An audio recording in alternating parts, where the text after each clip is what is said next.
اچھا اس میں جو انہوں نے لفظ ہی ایسے غلیظ بولے ہوئے ہیں اللہ تعالیٰ کی ذات سے تعلق میں کہ آدمی سوچ بھی نہیں سکتا، مگر یہ مولویوں کا حال ہے، ان کا دکھانا پڑے گا کن مولویوں سے ہمارا رابطہ ہے، کن سے واسطہ ہے، کس قسم کے مسلمان ہیں۔ خدا کا نطفہ ہوں، نعوذ باللہ من ذالک، یہ مسلم اسلام کی طرف منسوب کیا ہے کہ اللہ کو اپنے آپ کو نعوذ باللہ یہ کہا ہے۔ ایسا گندا دماغ ہے کہ حیران ہو جاتا ہے آدمی کہ ہیں کس چیز کی بنے ہوئے، فشل ہی بنتی ہے۔ نارمل آدمی، عام آدمی، کسی مذہب کا بھی ہو، اس کے دماغ میں یہ بات نہیں آ سکتی۔ اور پھر جرت کتنی ہے، بے دھڑک ہو کر خدا کے متعلق کی بات گند بولتے ہیں، اور کوئی حیا نہیں، کوئی شرم نہیں۔ مگر بہرحال جو بھی ہے، آگے بھی اسی قسم کی بکواس ہے، لیکن میں یہ کہنا چاہتا ہوں کہ اس نے تو صرف ایک چھوٹا چھوٹا فقرہ بنایا ہے اپنی طرف سے۔ مثلا حقیقت وحی کا حوالہ دیا ہے یا اربعین کو، اس میں کوئی یہ لفظ کا سوال ہی نہیں پیدا ہوتا، جھوٹ ہے۔ لیکن ایک اور مولوی ہے جس نے اس جھوٹ کو عبارتوں کو توڑ کر سچ ثابت کرنے کی کوشش کی ہے، وہ وہی گرگٹی مولوی جن کو میں کہتا ہوں، ان کو گرگٹ کا بڑا شوق ہے۔ ایک تو گرگٹ ان کے سر پہ سوار، اوپر سے یہ لفظ سوار ہو گیا ہے۔ وہ جو ان کا پیسج تھا، وہ آدمی پڑھ کے حیران ہو جاتا ہے کہ مولوی صاحب کے دماغ کو ہوا کیا ہے، یہ لفظ پیچھے ہی نہیں چھوڑ رہا، یہاں تک کہ سارے قرآن کا معنی بدلا دیتے ہیں تاکہ حضرت مسیح علیہ السلام کی طرف یہ الزام ثابت کیا جا سکے کہ اپنے آپ کو خدا کا نطفہ کہا۔ نطفے کا مطلب سمجھتے ہیں آپ لوگ جو انگریزی نہیں جانتے ہیں؟ سیمینل فلوئڈ کو کہتے ہیں۔ تو کہہ یہ رہے ہیں بدبخت کہ حضرت مسیح علیہ السلام نے اپنے آپ کو خدا تعالیٰ کا نعوذ باللہ یہ کہا۔ اب اس نے تو ایک حوالہ دے دیا جہاں کچھ نہیں ہے، لیکن یہ جو مولوی صاحب ہیں ان کو شوق ہے علمی طور پر باتیں ثابت کرنے کا۔ وہ نکالو ان کا۔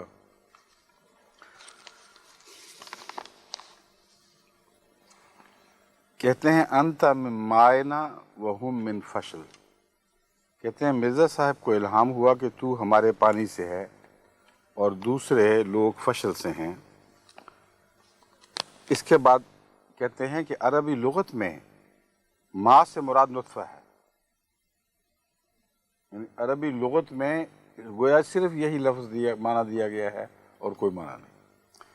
اور پھر قرآن کریم کی تائیدی آیات چند پیش کر کے ثابت کر دیا کہ عربی لغت کو جب قرآن درست قرار دیتا ہے اور اسی لغت کو خود اختیار کرتا ہے تو قطعی طور پر ثابت ہو گیا کہ لغت بالکل ٹھیک کہہ رہی ہے۔ قرآن کریم میں جہاں چند جگہ ماں کا لفظ نطفے کے لیے استعمال ہوا ہے خاص سیاق و سباق میں، اور وہاں مضمون کو خوب کھولا گیا ہے، وہ آیات چنتے ہیں جو تعداد میں 4 ہیں کل، اور جو اس کے مقابل پر پانی کا لفظ خدا تعالیٰ کی طرف سے روحانی سیرابی کے لیے یا ویسے سیرابی کے لیے استعمال ہوا ہے، وہ 100 سے زائد دفعہ استعمال ہوا ہے، 159 مرتبہ۔ صرف 59؟ اچھا دکھاؤ ذرا، مجھے تو یاد ہے بہت بکثرت آیا ہے قرآن کریم میں، لیکن دیکھ لیتا ہوں میں۔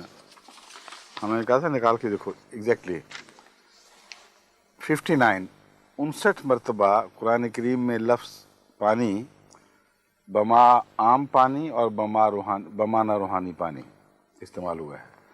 اب یہ مولوی صاحب یہ فرما رہے ہیں کہ یہ چیلنج کرتے ہیں، کہتے ہیں پانی ماں کا مطلب صرف نطفہ ہی ہے، اور اگر مرزا صاحب اس کے سوا کوئی اور معنی لیتے ہیں تو ان کو عربی نہیں آتی۔ اب مولوی صاحب کو چونکہ عربی آتی ہے ان کے خیال کے مطابق، اس لیے مولوی صاحب کے حوالے سے میں ذرا ان کی قرآن فہمی کا نمونے آپ کے سامنے رکھتا ہوں۔ یہ اگر ترجمہ قرآن شائع کریں اور الحمدللہ کہ نہیں کیا تو اس ترجمے میں کیا باتیں لکھی ہوتی۔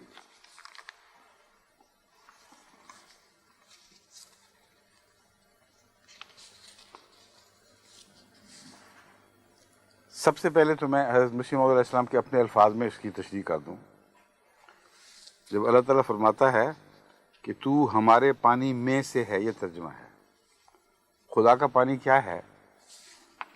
فرمایا، یہ جو فرمایا کہ تو ہمارے پانی میں سے ہے اور وہ لوگ فشل سے، اس جگہ پانی سے مراد ایمان کا پانی، استقامت کا پانی، تقوی کا پانی، وفا کا پانی، صدق کا پانی یعنی سچائی کا پانی، حب اللہ کا پانی، اللہ کی محبت کا پانی جو خدا سے ملتا ہے، اور فشل بزدلی کو کہتے ہیں جو شیطان سے آتی ہے، اور ہر ایک بے ایمانی اور بدکاری کی جڑ بزدلی اور نامردی ہے۔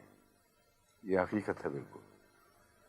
تمام فساد بزدلی سے شروع ہوتا ہے۔ جب خدا کی بجائے بندے کو اپنا خالق سمجھ لیا جائے اور انسان خدا کے سوا کسی اور سے ڈرنے لگے تو ساری بے حیائیاں شروع ہو جاتی ہیں۔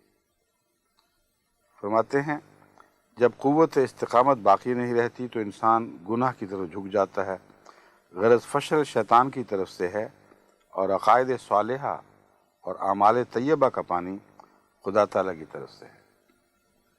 کہتے ہیں فکر ہر کس بقدر ہمت اوست، ہر شخص کی فکر جو ہے وہ اپنی ہمت کے مطابق بلند ہوتی ہے۔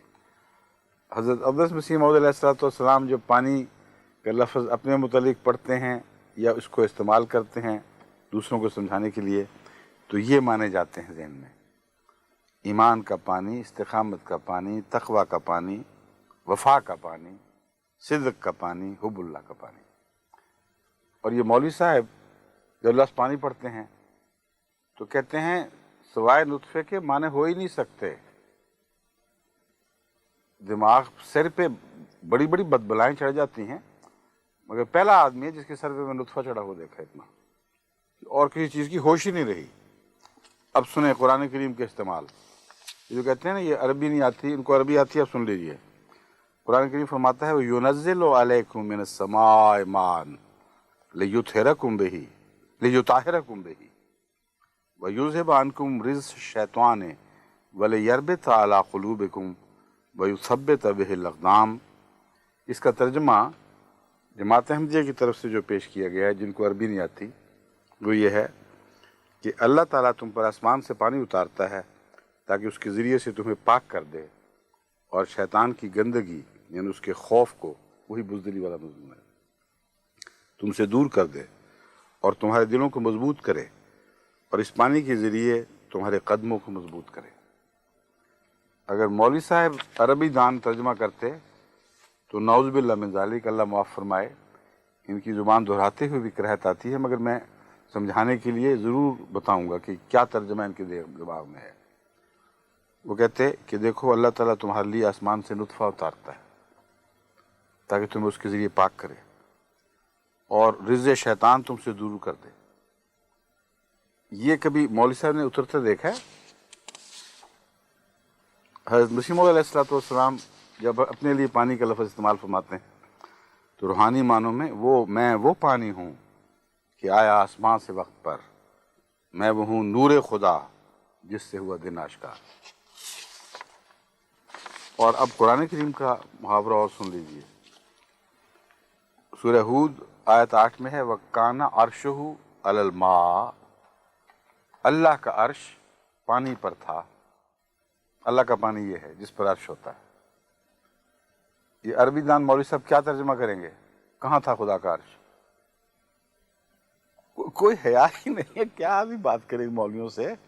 یہ اشتہار بازیاں کرتے، گند پھیلاتے، کوئی نہیں ہے ملک میں، کوئی حیادار ایسا نہیں ہے جو ان کو پکڑے اور ان کے اوپر ان کو سزائیں وارد کرے جن کا مطالبہ ہمارے لیے کیا جاتا ہے۔ قرآن کی گستاخی کرنے والے، رسول کی گستاخی کرنے والے، خدا کے لیے متعلق بے حیائی کے جملے استعمال کرنے والے، ان کو کوئی نہیں پکڑتا۔ یہ کھلی چھٹی ہے، اس سے کسی کی دل آزادی نہیں ہوتی۔ سارے دنیا میں اسلام کو بدنام کر رہے ہیں بے حیائی کی باتوں سے۔ پھر اللہ تعالیٰ فرماتا ہے وَنَزَّلْنَا مِنَ السَّمَاءِ مَاءً مُبَارَكًا فَأَنبَتْنَا بِهِ جَنَّاتٍ وَحَبَّ الْحَصِيدِ، اور ہم نے بادل سے برکت والا پانی اتارا ہے، پھر اس کے ذریعے سے ہم باغ اگاتے ہیں اور کاٹی جانے والی کھیتی کے دانے بھی۔ جو مولوی صاحب نے کبھی دیکھا ہے آسمان سے کیا اترتا ہے؟ کن چیزوں سے یہ چیزیں بنتی ہیں ساری؟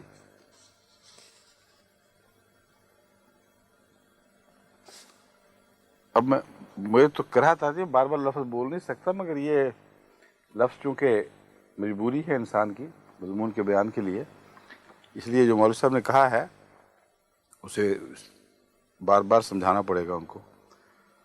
فرمایا افرأیتم الماء الذی تشربون، کیا تم نے اس پانی کو دیکھا ہے؟ دیکھو تو صحیح جس کو تم پیتے ہو. اانتم انزلتموہ من المزن ام نحن المنزلون، کیا تم نے اسے بادل سے اتارا ہے یا ہم اسے اتارتے ہیں؟ اب یہ مولوی صاحب جن کے سر پر یہ لفظ سوار ہے یہ ترجمہ کریں گے، جن کو کہتے ہیں کہ عربی دان ہوں. مرزا صاحب کو عربی نہیں آتی تھی، کیوں ان کو نہیں پتہ چلا کہ ماں کا پانی سے مطلب صرف نطفہ ہی ہے؟ تو وہ ترجمہ کریں گے کہ ذرا اس پانی اس نطفے کو تو دیکھو جس کو تم پیتے ہو. مولوی صاحب بتائیں، پیتے ہیں آپ؟ نعوذ باللہ من ذالک. کیا پیتے ہیں؟ خدا کا پانی پیتے ہیں جو آسمان سے اترا ہے، یا وہ پانی پیتے ہیں جو آپ کے دماغ کی پیداوار ہے؟ کیا تم نے اسے اتارا ہے؟ کیا اتارا ہے؟ پھر اللہ تعالیٰ وضو اور غسل کے لیے یہی لفظ ماء استعمال کرتا ہے. فرماتا ہے، میں لمبی آیت ہے، او لامستم النساء فلم تجدوا ماء فتیمموا صعیدا طیبا فامسحوا بوجوہکم وایدیکم ان اللہ کان عفوا غفورا. پھر اگر تم عورتوں سے تعلق قائم کرنے کے بعد پاک صاف ہونے کے لیے پانی نہ پاؤ تو مولوی صاحب کا کیا ترجمہ ہوگا؟ عورتوں سے تعلق کرنے کے بعد فلاں چیز اگر تمہیں نہ ملے تو چلو مٹی سے ہی تیمم کر لیا کرو، ورنہ اصل تو یہی ہے کہ اس سے نہ ہو. آج تک میں نے اس قسم کے دشمن مذہب، دشمن خدا کبھی نہیں دیکھے. ساری دنیا میں بحثیں چلی ہیں، پرانے انبیاء کی مثالیں ہیں، مگر یہ جو دماغ کی جو نئی نئی اختراعیں ہیں یہ تو دنیا کی کسی قوم کو عطا نہیں ہوئی. واہ واہ، یہ ہندو پاکستان کے حصے میں آیا ہے یہ اعجاز اور یہ شعبدہ کہ خدا کے مقابلے پر خدا کی طرف یہ گن منسوب کرتے اور خدا والے کہلا رہے ہیں. کوئی عقل، کوئی ہوش نہیں، کوئی دنیا کی تہذیب نہیں ہے باقی، کوئی زبان کے استعمال کا سلیقہ نہیں ہے. اور جب ہم ان کو کہتے ہیں تو کہتے ہیں دیکھو تمہیں تو عربی نہیں آتی، تم کیا باتیں کرتے ہو؟ پانی کا کیا مطلب؟ تمہیں تو پتہ ہی کچھ نہیں پانی کیا ہوتا ہے. ہم بتاتے ہیں علماء پانی کا یہ مطلب ہے. اور ان سب باتوں کے باوجود کسی پاکستانی کی دل آزاری نہیں ہو رہی، کوئی سوچ نہیں رہا کہ خدا تعالیٰ کی طرف منسوب کر کے کیسے ناپاک حملے کر رہے ہیں، قرآن کو کس طرح دنیا کے سامنے پیش کر رہے ہیں. لیکن جہاں احمدی کہہ دے کہ اللہ کے سوا کوئی نہیں، محمد رسول اللہ خدا کے بندے اور اس کے رسول ہیں، کہتے ہیں اتنا کلمہ کفر، ایسا نقابل برداشت ہے، اڑا کے رکھ دو، ان کو مار ڈالو، قتل کرو، گھر لوٹو، کیونکہ یہ دل آزاری کی باتیں کرتے ہیں. جن کو ان دلداریوں کی عادت ہو ان کو تو واقعی دل آزاری لگے گی. آپس میں دلداریاں کرتے رہتے ہیں ایک دوسرے کی، اس کے بعد پھر وہ باتیں تو دل آزاری کی دکھائی جائیں گی. اب دیکھیں کس چیز کا سیلاب آیا تھا. ساری دنیا یہ سمجھتی رہی ہے بیچاری عربی نہ سمجھنے کے نتیجے میں کہ حضرت نوح کے زمانے میں پانی کا سیلاب آیا تھا. آسمان سے بھی پانی برسا تھا، زمین نے بھی پانی اگلا تھا، تنور پھوٹ پڑے تھے. یہ 1400 سال کے بعد مولوی صاحب کو پتہ لگا کہ یہ تو بالکل بات ہی غلط ہے، کسی کو عربی آتی ہی نہیں. حضرت نوح کے زمانے میں جو آسمان نے نطفہ برسایا تھا اور جو زمین سے زوردار چشموں کی صورت میں نطفہ پھوٹا تھا، وہ اتنا بڑا کہ اس سے وہ تمام علاقہ ڈوب گیا اور کسی کو کسی جگہ بچنے کی کوئی گنجائش، کوئی جائے نہیں رہی سوائے اس کے کہ نوح کی کشتی میں ہوتا. اور وہ کشتی نعوذ باللہ من ذالک اتنے دن نطفے پہ تیرتی رہی، آسمان سے بھی برسا. یہاں تک کہ سنیے اب ذرا مولوی صاحب کا ترجمہ. اللہ تعالیٰ فرماتا ہے پھر ہم نے کیا کہا، یا ارض ابلعی ماءک و یا سماء اقلعی وغیض الماء وقضی الامر واستوت علی الجودی وقیل بعدا للقوم الظالمین. آخر جب وہ خوب برس چکا اور خوب ابل چکا تو اللہ نے نعوذ باللہ من ذالک، اللہ معاف فرمائے، ان لفظوں کو دہراتے ہوئے بھی ایک آدمی کا دل کانپتا ہے۔ لیکن مولوی صاحب کی عربی دانی کا تقاضا ہے کہ یہ ترجمہ کیا جائے، یہ دنیا کو بتا رہے ہیں۔ مسیح موعود پر حملہ کرنے کی خاطر قرآن کریم کی 59 آیات پر حملہ کر بیٹھے، قرآن کے تقدس پر حملہ کر دیے، خدا تعالیٰ کے تقدس پر حملہ کر دی، دنیا کی تاریخ بدل دی ہے۔ ان کے نزدیک پھر اللہ نے یہ فرمایا قیلا یا ارض ابلعی ماءک، اللہ نے کہا اے آسمان اب اپنا نطفہ روک لے، یا واقلعی، اور ٹھہر جا، بس کافی ہو گئی، وقید الماء، غیض الماء، اور نطفہ اترنے لگا، اس کا لیول نیچے ہونے لگ گیا، وقضی الامر، اور پھر اس وقت جو خدا نے فیصلہ فرمایا تھا تقدیر اس نے فیصلہ کر دیا۔ یہ طوفان نوح کا تصور جو مولوی بشیر صاحب بھوپالوی کے دماغ میں یہ ہے، ان کے دماغ میں جو کیڑا پڑا ہوا ہے وہ یہ ہے، یعنی ایسی بات کے لیے کیڑے کے سوا لفظ کوئی سوچتا ہی نہیں، میں مجبور ہوں اس معاملے میں، کہ یہ سمجھتے ہیں کہ ماں جو خدا کا ماں ہے، یہ جو کہہ دیا ہے، تو جب ماں کسی کو کہا جائے کہ اس کا پانی، تو چونکہ آپس میں مولوی ماں کہتے ہوں گے تو یہ نطفے مراد دیتے ہوں گے، اس لیے دماغ میں ہے کہ جب ماں اللہ تعالیٰ کی طرف منسوب ہو گیا تو پھر نطفے کے سوا مطلب کوئی نہیں۔ اب سنیے قرآن کریم کی آیت، ماں کا لفظ انسانوں کی طرف منسوب ہو رہا ہے اور مراد نطفہ نہیں۔ قل ارأیتم ان اصبح ماؤکم غورا، تو کیا ہے مجھے بتاؤ تو صحیح، یا کیا تم نے دیکھا ہے یہ کہ ان اصبح ماؤکم، کہ جب تمہارا پانی گہرائی میں چلا جائے، فمن یاتیکم بماء معین، پھر کون ہے جو اس پانی کو تمہارے لیے دوبارہ لے آئے، ایسا پانی جو پھوٹ رہا ہو چشموں کی صورت میں، کون ہے جو اسے نکال کے باہر لے آئے؟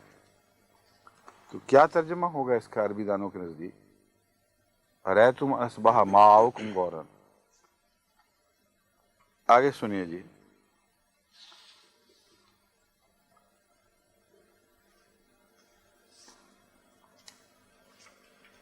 یہ تو ہو چکا ہے، اور دوسری آیت اور تو نہیں، بہت سی آیتیں تھیں، اور تو نہیں کہ ٹھیک کوئی۔ اچھا جی، یہ تو ہے مولوی صاحب کا عربی دانی کا معاملہ، اور کہتے ہیں کہ حضرت مسیح صلی اللہ علیہ وسلم کو عربی نہیں آتی، اس لیے ماں کا لفظ غلط ترجمہ کر گئے ہیں۔ میں صرف یہ بتانا چاہتا ہوں اہل پاکستان کو کہ ان مولویوں سے تمہارا واسطہ ہے، ان کے جو تم غلیظ اشتہار پڑھتے ہو یہ اس قسم کے، تو اس اشتہار میں سوائے گند کے اور جھوٹ کے کچھ بھی نہیں ہے۔ یہی تقریریں انہوں نے رٹی ہوئی ہیں، ہر جگہ اٹھتے ہیں، وہی باتیں دہراتے، وہی تقریریں بار بار کرتے، اور اکثر ایسے ہیں جنہوں نے مسیح علیہ السلام کی کتابیں پڑھی نہیں، ورنہ مکھی پر مکھی مارتے ہوئے ان کے حوالوں کی اس طرح غلطیاں نہ کرتے۔ بہت سے حوالے اس اشتہار میں ایسے ہیں جن کے لیے مجھے تلاش میں ایسی دقت پیش آئی کہ جن کو میں نے لگایا ہوا تھا، مثلا ہادی علی وغیرہ، وہ بیچارے ایک وہ حوالہ ڈھونڈ جگہ تلاش کیا، وہاں نہیں ملا، کسی اور جگہ ڈھونڈا، کسی اور جگہ ڈھونڈا، کہیں دکھائی نہیں دیتا تھا وہ حوالہ۔ ملتے جلتے صفوں پر نظریں ڈالیں، پھر انہوں نے فیصلہ کیا کہ اول سے لے کے آخر تک کتاب پڑھی جائے، پھر جا کے ملا تو وہ بگڑا ہوا، اصل تو ہوتا ہی نہیں۔ اس کے جو دماغ ان کے اپنے دماغ میں جو معنی پیدا ہوتے ہیں وہ اس جگہ سے کسی جگہ سے نکالتے ہیں اور حوالہ دے دیتے ہیں، جو ایک شریف انسان جب جگہ دیکھے گا وہاں تو کچھ بھی نہیں ملے گا اس کو، مگر بنیادیں بھی نہیں مل رہی تھیں، وہ ہم نے مشکل سے ڈھونڈی ہیں۔ تو یہ صرف جھوٹ ہے، گندگی ہے، اس کے سوا اس کی کوئی حیثیت نہیں ہے، مگر مجبور ہیں ہم کہ اہل پاکستان کو بھی بتائیں اور احمدیوں کو بھی بتائیں کہ جو تمہاری دل آزاریاں کرتے رہے ہیں ان کی حقیقت کیا ہے۔